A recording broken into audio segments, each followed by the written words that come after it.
Olá, bom dia a todos!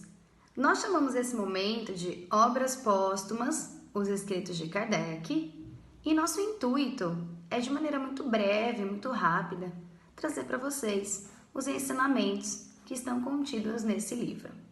O capítulo de hoje é intitulado Liberdade, Igualdade e Fraternidade.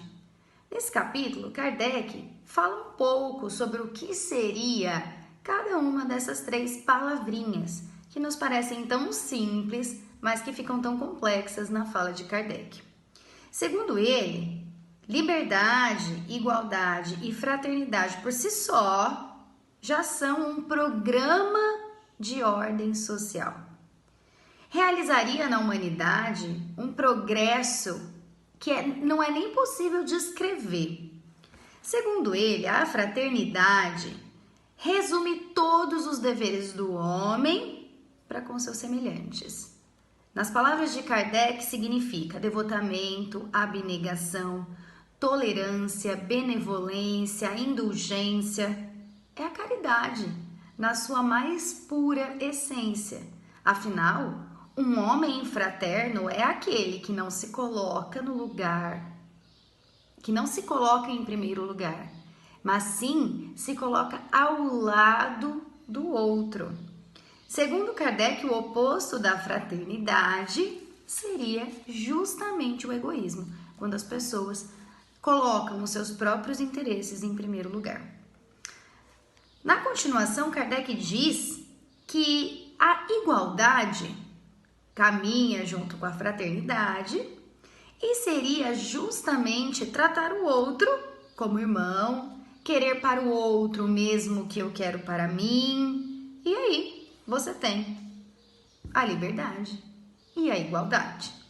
Segundo Kardec, as três palavrinhas andam sempre juntas. Se eu trato o outro como a mim mesmo, como disse Cristo, eu trato o outro com igualdade. E a liberdade, segundo Kardec, é filha da igualdade e da fraternidade. Uma vez que eu trato o outro como gostaria de ser tratado, quero para o outro o mesmo que eu quero para mim, não sou orgulhoso e não sou egoísta, a gente pode ter a liberdade na sua mais pura acepção. Por quê? Se eu trato com fraternidade, com igualdade, a liberdade é uma consequência, porque o que eu faço não vai trazer prejuízos para os meus semelhantes. Então, a liberdade, ela pressupõe que eu confie no outro e que o outro confie em mim. Afinal, nada do que eu fizer vai ser com orgulho e com egoísmo para prejudicar o meu semelhante. Por isso, Kardec reafirma que os três conceitos, eles são solidários e por si só apoiam-se mutuamente.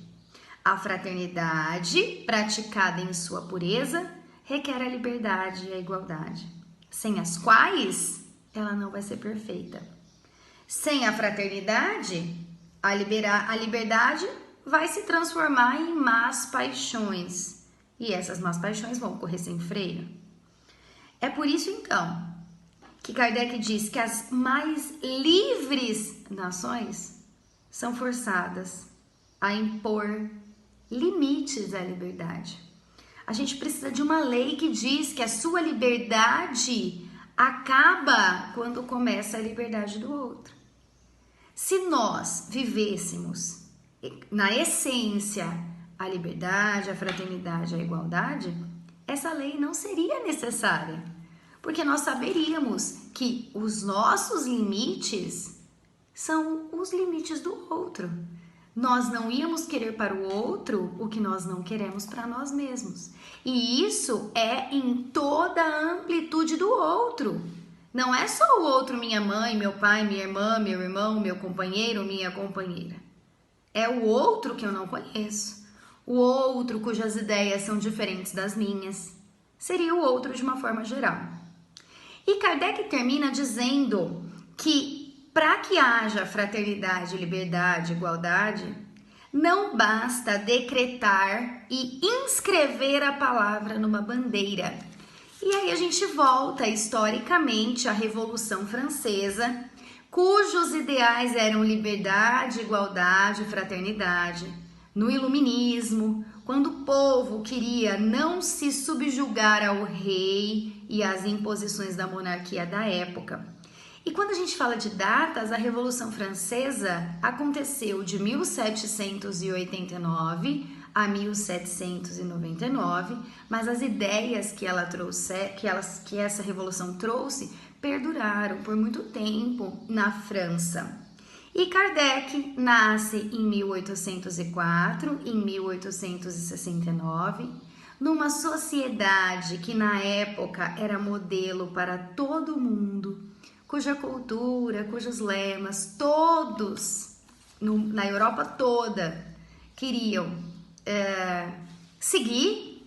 E aí Kardec vem em obras póstumas, claro, quando ele escreve, ele ainda tinha vida terrena, ele escreve que não basta inscrever a palavra numa bandeira. Então Kardec vai seguindo a Revolução Francesa e o que acontecia naquela época para contar pra gente que precisa mais do que só dizer liberdade, igualdade, fraternidade. É preciso praticar. E hoje, 2022, a gente ainda precisa ouvir que liberdade, fraternidade, igualdade precisa ser algo que brota do coração e não simplesmente que sai pela boca. Então, para essa semana, o que eu desejo é que nós possamos pôr em prática mais dogmas do que só deixar a crença. Eu acho que tem que ser assim. Não, eu faço assim. E que assim a gente possa ser um pouquinho melhor essa semana do que a gente foi na semana anterior. Uma boa semana a todos.